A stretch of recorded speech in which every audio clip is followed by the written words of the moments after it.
Gymnastics is often celebrated for its grace, strength, and breathtaking precision. But behind the applause and perfect routines lies a sport where a single misstep can turn fatal in seconds. High-speed flips, towering apparatuses, and immense physical pressure leave no room for error. Tragically, throughout history, a handful of gymnasts have lost their lives while training or competing, in moments that shocked the sporting world and exposed the sport's darkest risks. These are the 5 most terrifying gymnastics death stories where beauty met danger, and perfection came at the ultimate cost. Christy Henrich was impossible to miss despite her size. At just 4'10" and 93 pounds, she moved with explosive power and surgical precision. Teammates called her E.T., not because she was strange, but because she was extra tough. In the late 1980s, she was one of the brightest stars in American gymnastics, a mainstay on the national team, and heartbreakingly close to the 1988 Olympic roster, missing the team by just 0.188 points. Gymnastics was her entire world, and for a while, that world embraced her. But the praise came with conditions. Her downfall didn't begin with an injury or a failed routine. It began with a single sentence. At an international meet in 1988, a judge made a casual remark. She needs to lose weight. It wasn't even said by a coach, but in a sport where appearance is inseparable from performance, the damage was immediate. That night, Christy asked her coach, Al Fong, a question that would haunt her. "Am I fat?" He told her no, but the doubt had already taken root. From there, the unraveling was silent. Food became the enemy. Meals were reduced to apples and lettuce, just enough to function, never enough to heal. Soon came purging, laxatives hidden in bags, binging followed by shame, endless running, even when her body was breaking down. Her fiancé, Bo Moreno, watched helplessly as she avoided eating entirely, refusing meals in front of him. What the world saw as discipline was, in reality, self-destruction. Precision turned inward. Doctors intervened. Hospitalizations followed. At one point, Christy was placed in a wheelchair simply to stop her from burning calories. Her gums bled. Her kidneys began to fail. IV lines were ripped out because she believed the fluids would make her gain weight. Still, she fought. Against doctors, against food, against herself. When she fractured a vertebra in 1989, she returned to competition just 3 months later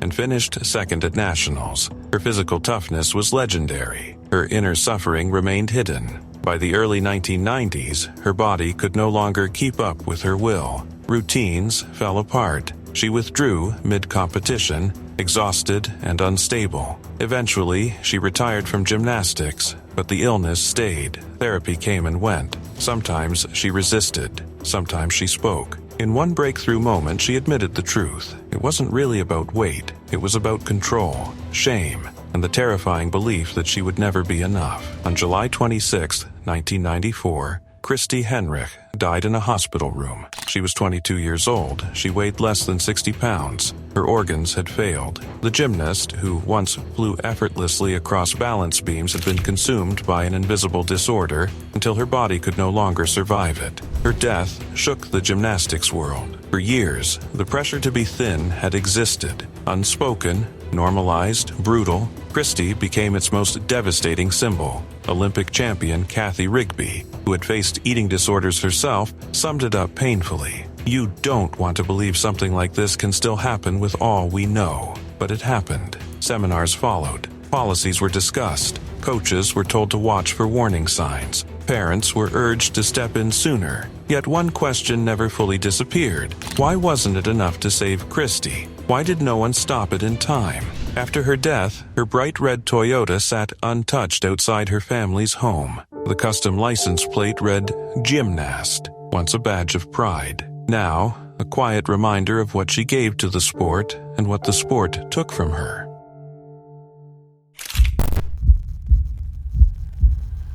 Samantha Cerio seemed to embody balance in every sense of the word. A senior at Auburn University, she wasn't only an elite gymnast, she was an aerospace engineering student with a job offer waiting at Boeing. While many athletes chased medals and spotlight, Samantha chased precision, purpose, and a future far beyond the gym. On the floor, her movements were clean and controlled. Off it, she was disciplined, thoughtful, and deeply respected by teammates and coaches alike. Everything about her life suggested she was exactly where she was meant to be, until she wasn't. April 5, 2019. The NCAA Regional Semifinals in Baton Rouge, one of the final meets of her career. The arena buzzed with excitement, music pumping, fans cheering, chalk hanging in the air. It felt routine, safe, familiar. Samantha stepped onto the floor with her usual calm focus. This routine wasn't about proving anything anymore. It was a closing chapter, a final contribution to her team after 18 years in the sport. Then came the tumbling pass, a double front flip. She under-rotated by a fraction of a second. The landing was catastrophic. Both knees buckled instantly. Tendons tore, knees dislocated. Samantha collapsed to the floor, screaming in pain as the music abruptly cut off. The arena fell silent.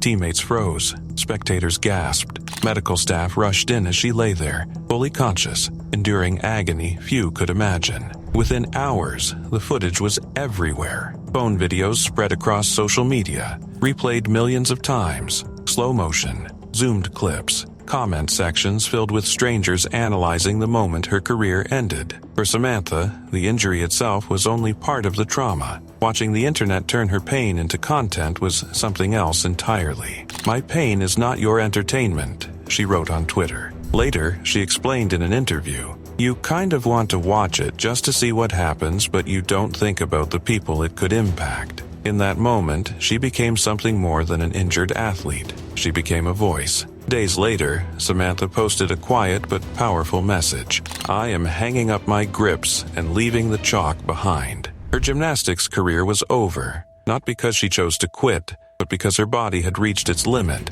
Still, she refused to let that moment define her. Her new goal was simple, but deeply personal: to walk down the aisle at her wedding on her own 2 feet. The road back was brutal. Multiple surgeries, endless physical therapy, pain that lingered long after the headlines faded. But she kept going, and when the day finally came, she walked, smiling with every step. Samantha Cerio's story didn't end with her injury. It forced uncomfortable questions. Why are high-risk skills still rewarded? Why does the sport push athletes to the edge of their bodies? And why does the public so easily forget that behind every routine is a human being? Her coach, Jeff Graba, later called that night one of the hardest of his career. But Samantha's response, measured, dignified, unflinching, became a lesson of its own. Because true grace isn't just about sticking the landing. Sometimes, it's about how you stand back up when everything falls apart.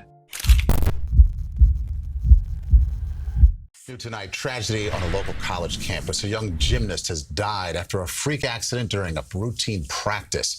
Melanie Coleman was a junior at Southern Connecticut State University. Melanie Coleman was more than an accomplished gymnast. She was the kind of person who made those around her feel lighter just by being there. Grace followed her everywhere, not only in the gym but in her everyday life. As a junior at Southern Connecticut State University, she embodied everything people hope for in a student athlete. She was an all-state gymnast, a high school MVP, and an All-America Scholar athlete recognized by USA Gymnastics. Yet none of those titles truly captured who she was. She was a nursing student with a caregiver's heart, a youth coach who poured herself into the next generation, a teammate people leaned on, a daughter, a sister, a friend whose kindness never felt forced. Melanie had ambition, but even more than that, she had compassion. On November 8, 2019, she arrived at New Era Gymnastics in Hamden, Connecticut, a place that felt like a second home. She had trained there for years. That day carried no pressure, no spotlight. It wasn't a meet or a qualification round, just a normal practice. Another step forward in a life defined by dedication. Then, in an instant, everything unraveled. Melanie was working the uneven bars, a familiar skill, a routine movement she had performed countless times before. Mid-swing, she lost her grip. There was no build-up, no chance to react. She fell. The impact was devastating. Coaches rushed to her side immediately, performing CPR as emergency services were called. She was taken to Yale New Haven Hospital, where doctors fought to save her. But the injury, a catastrophic spinal cord trauma, was too severe. 2 days later, on November 10, 2019, Melanie Coleman passed away. She was just 20 years old. The shock rippled through the gymnastics world. Fatal training accidents are extraordinarily rare, especially among experienced athletes. The uneven bars are beautiful and unforgiving, demanding absolute precision. One slip is all it takes. For Melanie, that single moment changed everything. Her team was left shattered. Head coach Mary Fredericks described her as sweet-spirited and relentlessly hardworking. Athletic director Jay Moran called the loss devastating. The owner of New Era Gymnastics, who had coached Melanie for nearly a decade, said the accident was unimaginable, something no one saw coming. Words felt insufficient. In the days that followed, grief poured in from everywhere. A GoFundMe created to support her family raised over $32,000 almost immediately. Friends organized meal trains. Strangers reached out with messages of love and heartbreak. Athletes from across the country shared her story. Melanie's loss was felt far beyond Connecticut, and even in sorrow, her impact only grew. Her death sparked difficult conversations throughout the gymnastics community. Officials confirmed that safety protocols had been followed and that the gym had a strong safety record. But questions remained. How could this happen? How can risks be reduced? What more can be done? Calls grew louder for stronger injury prevention measures, improved emergency readiness, enhanced padding, and certified medical professionals present at practices, not only competitions. Because Melanie's story proved that tragedy doesn't wait for a spotlight. It can strike during the quietest moments. More deeply, her loss forced reflection on the culture of the sport itself, the constant push for perfection, the normalization of risk, the expectation that athletes endure without complaint. A sport that celebrates excellence must also protect the people who give it everything. Melanie's family chose to honor her in the most meaningful way possible. Scholarships were created in her name, ensuring her love for learning and athletics would continue to open doors for others. Her legacy now lives on in classrooms, gyms, and in conversations about athlete safety. Melanie Coleman is not remembered for the moment she fell. She is remembered for her kindness, her dedication, her heart, and for the lasting impact she continues to have long after the gym lights went dark. Townsville was last month found guilty of breaches after the death of a 19-year-old gymnast in June last year. Michelle Maitland fell and hit her head on a section of concrete. June 18, 2009, Townsville, Australia. The evening began like any other. 19-year-old Michelle Maitland dashed out the front door for gymnastics practice, calling back to her mother, "Are we having that steak when I get home?" She never waited for an answer. She never came back. That was the last time her mother would hear her voice. Inside Aitkenvale Gym, the air thrummed with the familiar rhythm of training, feet hitting mats, bodies flipping, coaches shouting encouragement. But that night, a single overlooked detail would turn a normal session into tragedy. Michelle, determined and fearless, attempted a backward twisting layout, a move reserved for elite gymnasts. She launched herself into the air, rotating perfectly until the rotation went too far. Instead of landing safely on padded mats, she fell headfirst onto bare concrete. A section of the floor that should have been fully covered was left exposed, with only half the required padding. Her skull met the unforgiving surface with unimaginable force. Witnesses described the gym falling silent at the sound of impact. Coaches and teammates rushed to her side, but it was too late. Michelle was airlifted to Townsville General Hospital in critical condition. Her family clung to hope, praying for a miracle. By the next day, hope ran out. Michelle was gone. A daughter, a sister, a friend, a bright young woman whose joy and determination had drawn so many in, was lost in a way that could have been prevented. Investigations revealed shocking failures. The coach supervising her wasn't qualified to teach the skill she was attempting. Earlier in the day, someone had moved the mat and never replaced it properly. No one double-checked. No one intervened. Michelle's death was the horrifying result. Her mother, Anne Maitland, later said her skull was smashed to smithereens. Words no parent should ever speak. The tragedy shook Queensland. A safety review of gymnastics facilities across the state revealed that only 8%